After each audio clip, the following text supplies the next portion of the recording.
Para sahabat, sejak muda saya sangat suka memakai baju putih dari dulu ya. Kalau pakai warna aneh-aneh ya bisa aneh juga. Karena dasarnya warna kulit saya kan relatif gelap sehingga lebih tepat kalau pakai baju putih. Tapi bukan soal kecocokan antara warna baju dengan warna kulit yang gelap. Tapi putih itu ya terasa nyaman, terasa pokoknya enjoy lah. Nah memang ada teman-teman saya yang terutama spiritualis itu enggak pernah pakai baju putih, hitam terus ya, atas hitam, bawah hitam, terus menerus. Ada juga seorang teman yang sepanjang sejarah itu enggak pernah memakai baju selain putih. Ya, terus menerus pakai baju putih, bahkan nggak pernah pakai batik juga kalau pas menghadiri kondangan atau menghadiri pesta, kecuali kalau pakai jas ya, di dalamnya tetap pakai putih. Saya sangat suka juga ketika pemerintahan Jokowi ini melembagakan baju putih itu menjadi salah satu seragam bagi ASN, terutama di hari Rabu. Kalau sebelumnya kan tidak dipakai gitu ya. Sampai sekarang itu baju putih tetap dipakai ya. Saya juga sering mengamati ada banyak profesi, termasuk para pelatih sepak bola, pelatih bola voli di lapangan itu, mereka pakai baju putih. Nah saya melihat baju putih itu universal, di muka bumi dipakai dimanapun tempat lah.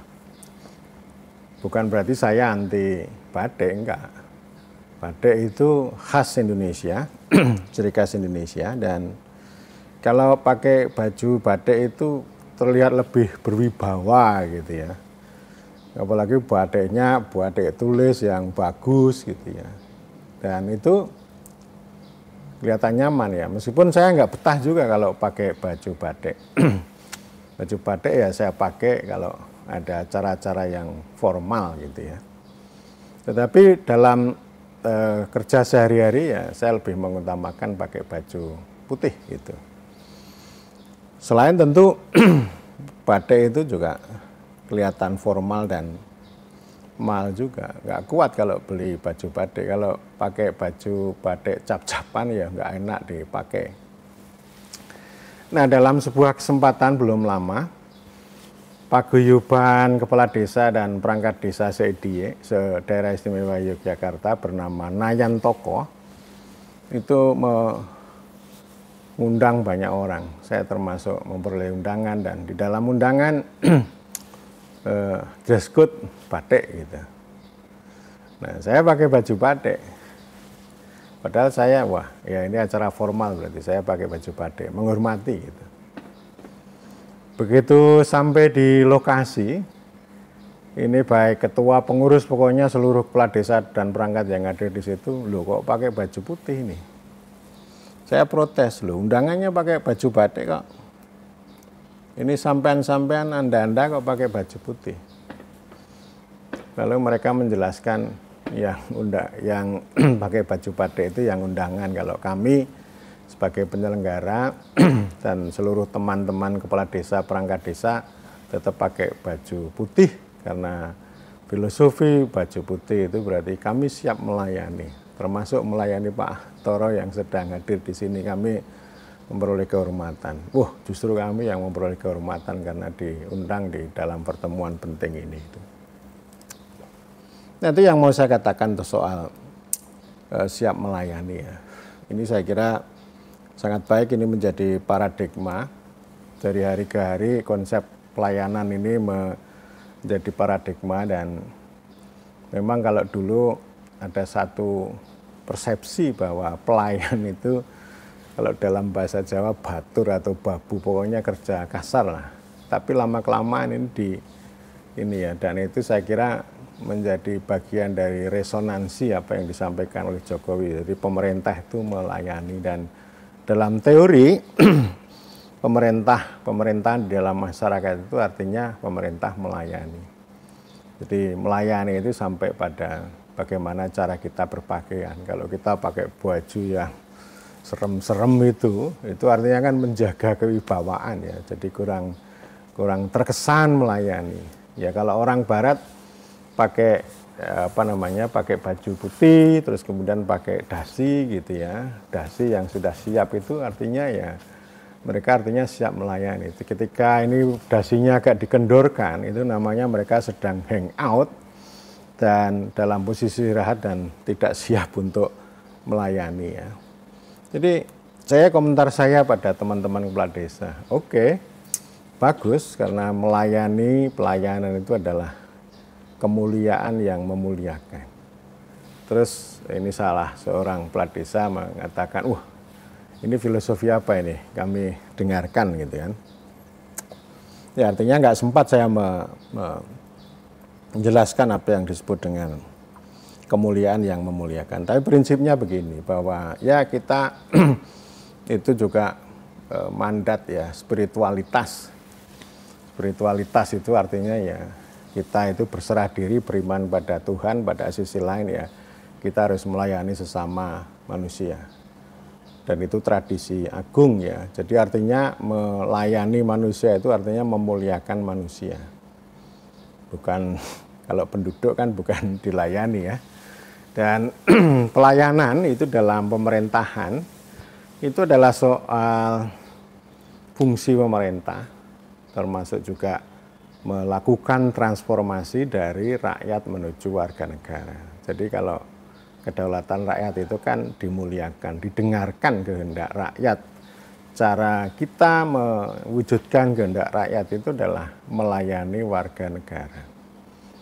Ya, mulai dari melayani bagaimana kita menyediakan atau enabling tentang essential services, pelayanan yang esensial, yang hakiki, yang terkait dengan pangan, air, energi. Kemudian juga yang kedua ada pelayanan dasar, ada pendidikan, kesehatan, infrastruktur, transportasi. Lalu yang ketiga ada pelayanan administratif berupa KTP, surat menyurat, surat izin mengemudi. Yang ini merupakan kewajiban warga negara dan sekaligus juga otoritas negara. Dan yang keempat adalah ini ya, pelayanan bisnis ya. Pelayanan bisnis itu ya, atau business services itu izin usaha ya. Jadi izin usaha ini bukan hanya soal legalitas ya. Salah kalau kita memahami legalitas, dan selama ini karena legalitas yang menonjol, lalu ini barang-barang yang legal itu lalu menjadi komoditas dan pungli yang terjadi. Dan karena itu pada rezim ini lalu gimana ini dipangkas, lalu izin itu asasnya adalah kemudahan dan kepastian. Jadi lebih cepat, ada OSS, one single submission, jadi lebih cepat dan sebagainya. Tetapi sebenarnya hakikat izin itu adalah republikanisme, bahwa setiap orang itu punya hak ya, punya hak untuk mengejar kepentingan, mengejar interestnya tanpa merugikan orang lain ya. Tetapi yang paling utama ya, izin itu digunakan untuk memastikan bahwa pemohon yang mau punya usaha itu prospektif, memastikan prospektivitas, kelayakan bisnis itu. Jadi tidak hanya sekedar legalitas. Kalau kita hanya legalitas ya kita akan kehilangan ini ya. Jadi artinya memuliakan manusia itu kembali ke situ tadi. Di satu sisi bagaimana manusia itu mengejar achievement, human achievement ya, melayani itu dalam rangka untuk mengejar human achievement tanpa merugikan kepentingan orang lain. Jadi jangan sampai di sini kemaruk mengejar kepentingannya tapi merugikan kehidupan sosial dan ekologis ya. Itulah maknanya izin mendirikan bangunan ya. Setiap orang punya hak, punya rumah gitu ya. Tapi jangan sampai punya rumah itu merugikan tetangga, merugikan lingkungan, bikin limbah dan sebagainya. Itulah maknanya izin ya. Jadi dua sisi itu namanya prinsip republikanisme. Jadi ini semangat melayani dan saya sering mengatakan kepada para pihak, jangan pakai istilah lagi terima kasih atas kunjungan Anda, tetapi pakai kalimat begini, ya dengan baju putih ya tentu ya, saya dengan senang hati bisa melayani Anda. Nah ini filsafatnya gitu ya. Itu tradisi di mana-mana di Barat, di Jepang konsep samurai ya. Samurai itu konsepnya melayani, dan sejak kecil anak-anak itu dibiasakan untuk melayani yang lain gitu ya. Nah kita ini terus-menerus dipupuk, artinya pelayanan itu sebagai kerja formal pemerintah dan juga sebagai culture, sebagai budaya ya. Cipta rasa karsa kita melayani manusia di dalam rangka memanusiakan manusia, yaitu memastikan atau memungkinkan pencapaian human achievement ya, tanpa harus mengurangi atau merugikan pihak-pihak lain atau orang banyak.